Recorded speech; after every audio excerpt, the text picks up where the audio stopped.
नमस्कार दोस्तों, मेरा नाम ज्ञानेश्वर है और आपने देखना शुरू कर दिया है खबरों के पीछे। रात के ठीक 9 बजे हैं और आज खबरों के पीछे का एपिसोड नंबर है 494। जैसा कि आप जानते हैं, यदि खबरों के पीछे के आप नियमित दर्शक हैं, कि खबरों के पीछे में हम अपराध की दुनिया की कई कही अनकही कहानियों में से एक कहानी सुनाते हैं और साथ में समय समय पर हम बहादुर पुलिस पदाधिकारियों की कहानियां भी सुनाते हैं। तो खबरों के पीछे में अभी श्रृंखला चल रही है बिहार के चर्चित आईपीएस ऑफिसर विकास वैभव की, जो इन दिनों आईजी लेवल के पदाधिकारी हैं। विकास वैभव श्रृंखला की शुरुआत एपिसोड नंबर 479 से हुई और आज श्रृंखला की 16वीं कहानी हम आपको सुनाने जा रहे हैं।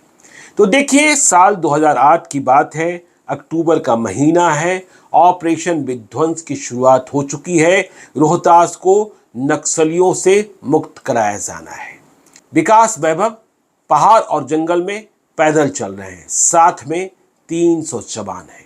ट्रैक्टर है, खंती है, कुदाल है, सब कुछ है। डॉक्टर हैं, नर्स है, ड्रेसर्स हैं, सब कुछ है। हेलीकॉप्टर भी तैयार है। तो पहला दिन शांतिपूर्ण गुजर गया है और एक ओर रोहतास की टुकड़ी, दूसरी ओर से कैमूर पुलिस की टुकड़ी राजेश कुमार के नेतृत्व में, दोनों ओर से 300 जवान। सीआरपीएफ भी इस अभियान में शामिल है।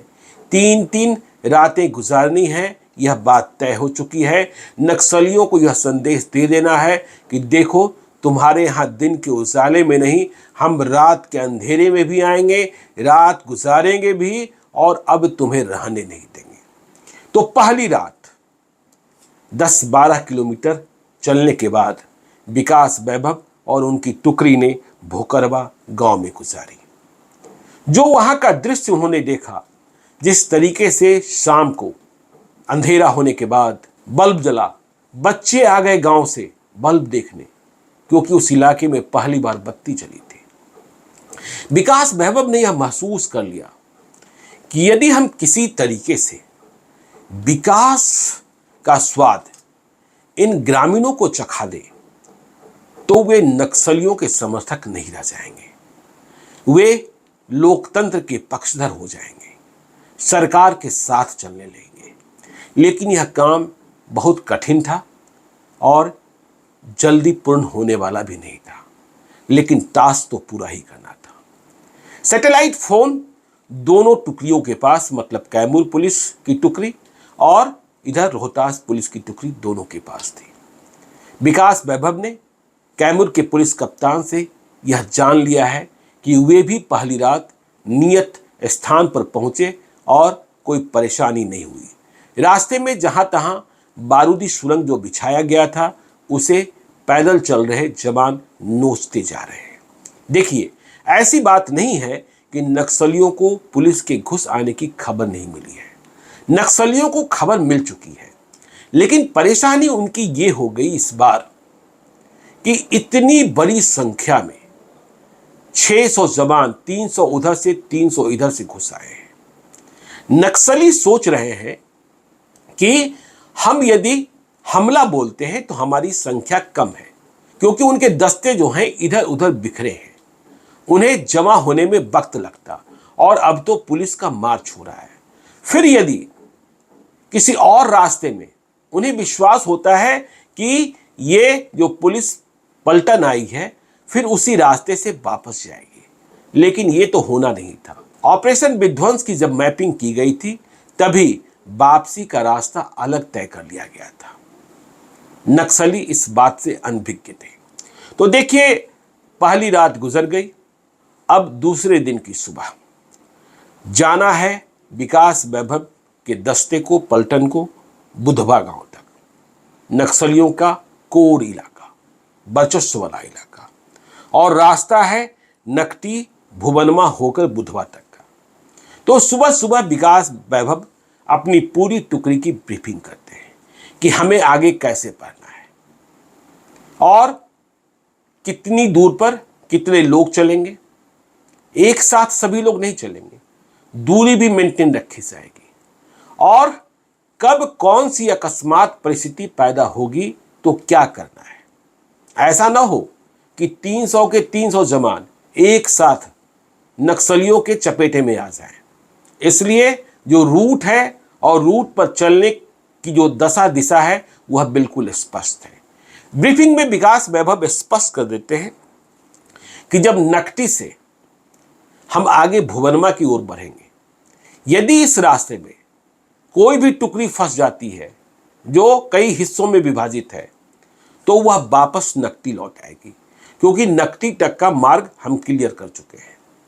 भुवनमा में यदि हम फंसेंगे, भुवनमा से आगे बुधवा रास्ते में, तो भुवनमा लौट आएंगे क्योंकि रास्ता क्लियर है और आखिर में बुधवा तक पहुंचेंगे।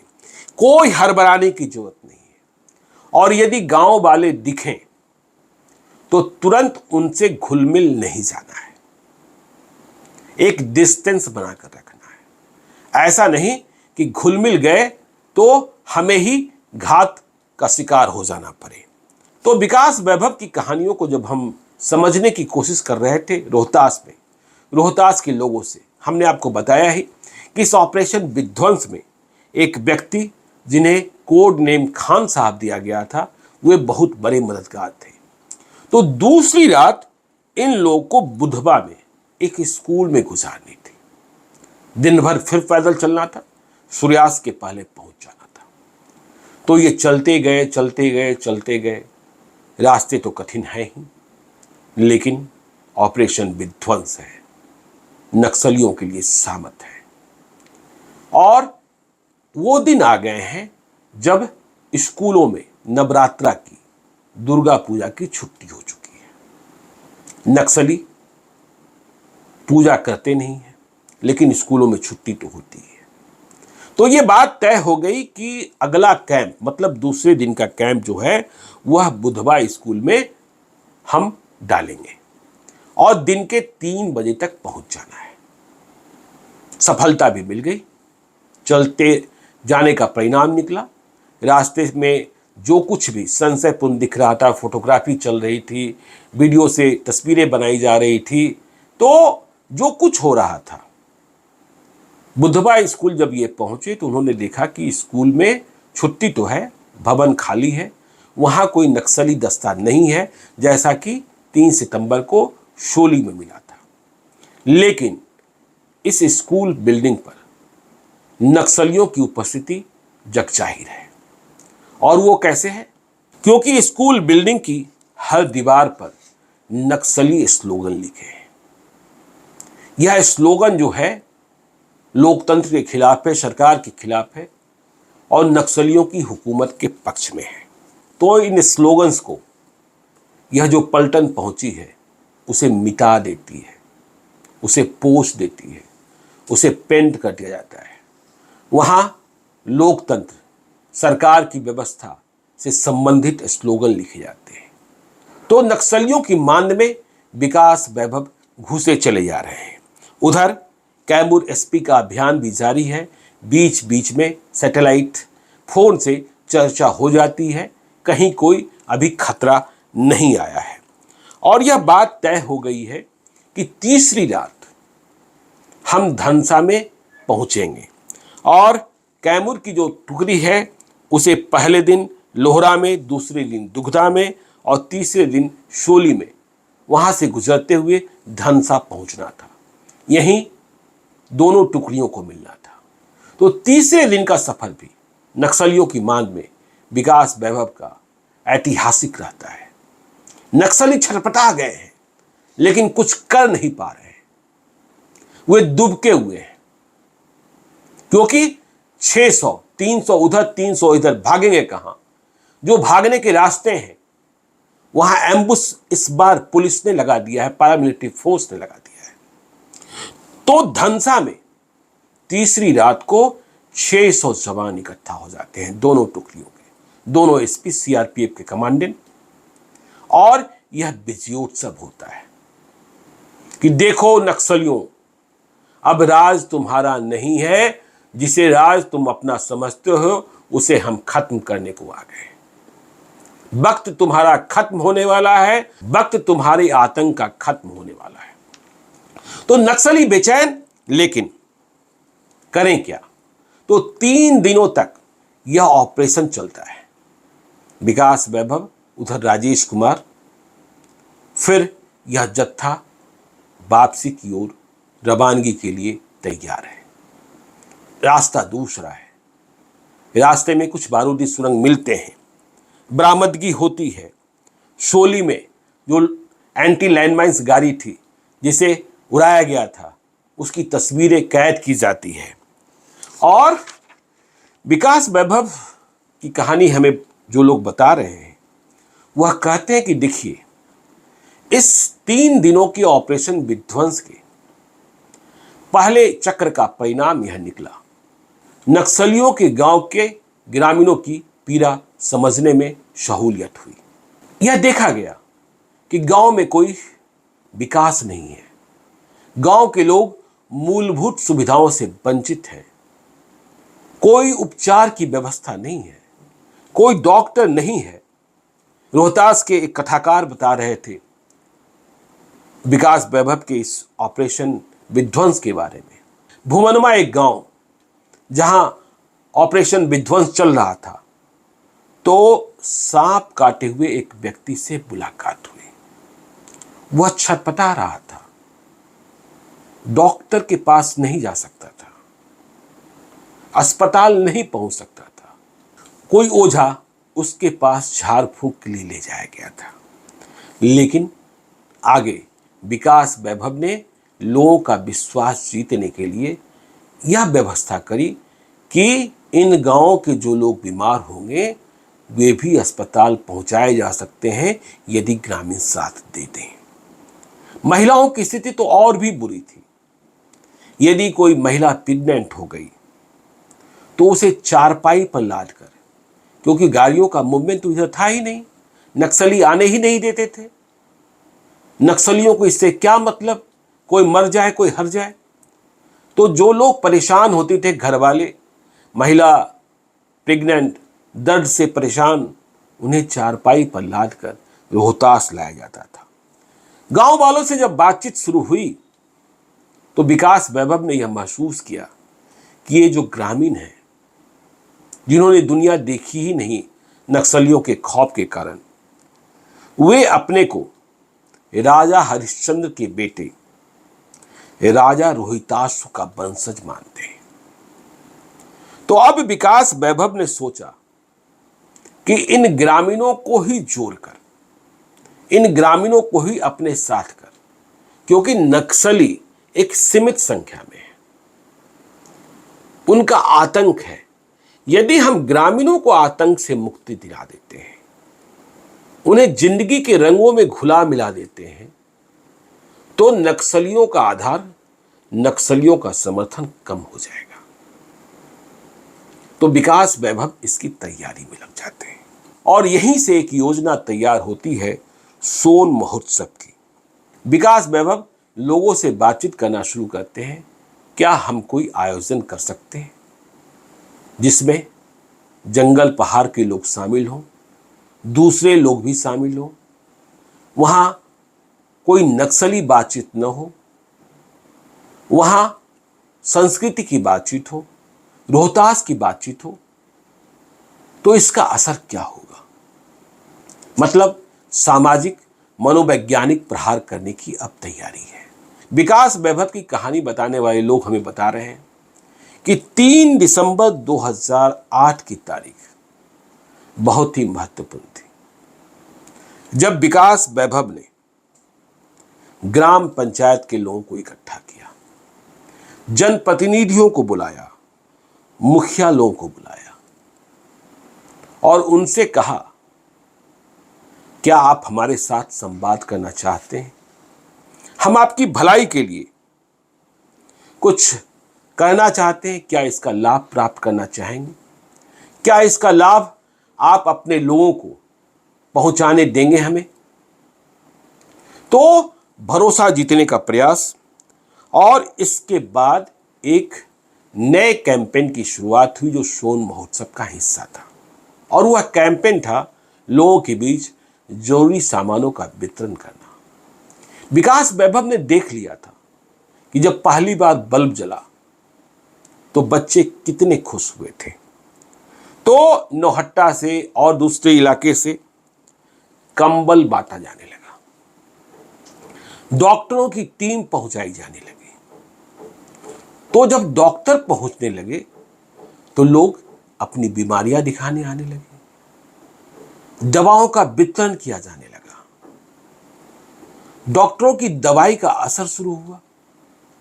नक्सली रोकना चाहते थे, लेकिन ग्रामीणों ने कहा कि डॉक्टर आ रहे हैं, इसमें आपको क्या आपत्ति है? क्या हम लोग मर जाएं? आप हमारे हक की बात करते हैं, लेकिन डॉक्टरों की सुविधा से वंचित कर क्या हमारी जान लेना चाहते हैं? तो डॉक्टरों की पहुंच ने, मेडिकल टीम ने, हेल्थ कैंप ने नक्सलियों के खिलाफ ग्रामीणों को उठ खड़ा होने का हौसला प्रदान किया। बच्चों को किट बांटा जाने लगा और इसमें पढ़ाई लिखाई के लिए सामग्री, फूड पैकेट्स, कुछ खिलौने, यह सब कुछ विकास वैभव करा रहे थे, जिसमें स्थानीय लोगों का सहयोग था, सरकार का फंड भी था। तो अब नक्सलियों ने यह समझ लिया कि विकास वैभव ने ऑपरेशन विध्वंस के तहत मनोवैज्ञानिक और सामाजिक प्रहार शुरू कर दिया है, और यह एक ऐसा प्रहार है जिसमें उन्हें अपने लोगों का ही संहार करना होगा, क्योंकि बड़ी संख्या में लोग अब सुविधाएं प्राप्त करने के लिए आगे आ रहे थे, और सुविधाओं से यदि नक्सली वंचित करते तो विद्रोह हो जाता। विकास वैभव ने सोचा अब यही वक्त है जब रोहतास किला को हम नक्सलियों के कब्जे से मुक्त करा देते हैं। कैसे मुक्त कराएंगे, इस पर प्लान किया जाने लगा। वह रोहतास किला जो रोहतास की आन बान शान था, लेकिन पिछले कई दशकों से इस पर भारतीय ध्वज नहीं लहराया था। 15 अगस्त और 26 जनवरी को जब पूरे देश में तिरंगा लहराया जाता था, तो यहां नक्सली काला झंडा फहराते थे। विकास वैभव ने फैसला किया कि इस बार 26 जनवरी को यहां राष्ट्रीय ध्वज फहराया जाएगा। लेकिन यह कठिन टास्क और कठिन चुनौती उन्होंने ग्रहण कर लिया, और 21 जनवरी तक लोगों को अपने साथ कनेक्ट करने के लिए जन सहयोग से, कम्युनिटी पुलिसिंग से इसका माहौल बना दिया कि रोहतास किला पर झंडा फहर सकता है। तभी 22 जनवरी 2009 को नक्सलियों ने एक उत्पात कर दिया। उत्पात क्या कर दिया? वहां बंजारी सीमेंट की फैक्ट्री, उनकी ट्रकें, पुलिस को यह भरोसा नहीं था कि वे पुलिस के अलावा दूसरे वाहनों को नुकसान पहुंचा सकते हैं, लेकिन नक्सलियों ने यह दिखाने के लिए कि हमारी मौजूदगी अभी है, गांव वालों को दंडित नहीं कर सकते थे जो सरकार के साथ जुड़ रहे थे, जो प्रशासन के साथ जुड़ रहे थे। बंजारी सीमेंट फैक्ट्री की 11 ट्रकों में आग लगा दिया। लेकिन विकास वैभव इससे हतोत्साहित नहीं हुए, और उन्होंने 25 जनवरी 2009 को यह घोषणा कर दिया कि देखिए, कल 26 जनवरी को रोहतास किला पर ध्वज फहराया जाएगा। हम पूरे रोहतास वासियों को साथ ले चलने को तैयार हैं। पोस्टर, पर्चा, माइकिंग, सभी माध्यमों से लोगों से अपील की गई, और विकास वैभव 25 जनवरी को इस घोषणा के पहले रोहतास किला का भ्रमण कर चुके थे। वहां देख चुके थे कि नक्सलियों का पांव हम उखाड़ चुके हैं, यदि नक्सली आते भी हैं तो उनसे हम निपटेंगे। लेकिन तिरंगा तो अब फहरेगा तो फहरेगा। प्रेस कॉन्फ्रेंस करके बाकायदा ऐलान कर दिया गया, और हुआ भी वही। 26 जनवरी को रोहतास किला पर तिरंगा फहरा दिया गया। इसके बाद तो मत पूछिए, जनगण मन अधिनायक जय हे, इसका गान हुआ, झंडे को सलामी दी गई। ऑपरेशन विध्वंस की यह बड़ी सफलता थी। लेकिन नक्सली अभी हारे नहीं थे। नक्सली अभी अपने आप को परास्त नहीं माने थे। झंडा जो फहराया गया था तब से अब तक, मतलब 2023 में भी वहां 26 जनवरी और 15 अगस्त को फहराया जाता है। आज की तारीख में रोहतास किला एक पर्यटक स्थल, टूरिस्ट स्पॉट बना हुआ है। तो ऑपरेशन विध्वंस की सफलता बहुत बड़ी सफलता थी, लेकिन आगे नक्सलियों को अभी एक बड़ा अटैक करना था। वह अटैक क्या होगा यह भी आपको बताएंगे, कैसे हुआ था। पटना नहीं, दिल्ली तक कांप गया था। विकास वैभव भी परेशान हो गए थे। तो क्या हुआ ऐसा, यह जानने के लिए आपको इंतजार करना पड़ेगा कल रात ठीक 9 बजे का, जब हम खबरों के पीछे के एपिसोड नंबर 495 में आपको इस कहानी को बताएंगे। तो आज के लिए इतना ही। चलते चलते, यदि अब तक आपने हमारे यूट्यूब चैनल खबरों के पीछे को सब्सक्राइब नहीं किया है तो जरूर कर लीजिएगा, और यदि इस वीडियो को फेसबुक पेज के माध्यम से देखें तो पेज को लाइक कीजिएगा। एक और अनुरोध, यदि आप मुझसे कोई कहानी सुनना चाहते हैं, मुझे कोई कहानी बताना चाहते हैं, कोई भूल सुधार चाहते हैं, कोई संशोधन चाहते हैं, या सीधे तौर पर संपर्क करना चाहते हैं, तो आप हमें gyaneswarlive@gmail.com पर मेल कर सकते हैं। आप अपना नंबर भी लिख कर भेजिए, जरूरत होने पर हम आपसे संपर्क करेंगे। आपकी पहचान को हम तब तक गोपनीय रखते हैं जब तक आपसे अनुमति न प्राप्त कर ले। तो आज के लिए इतना ही, हमें दीजिए इजाजत। मिलते हैं कल रात 9 बजे विकास वैभव श्रृंखला की स्टोरी नंबर 17 के साथ। बहुत बहुत धन्यवाद।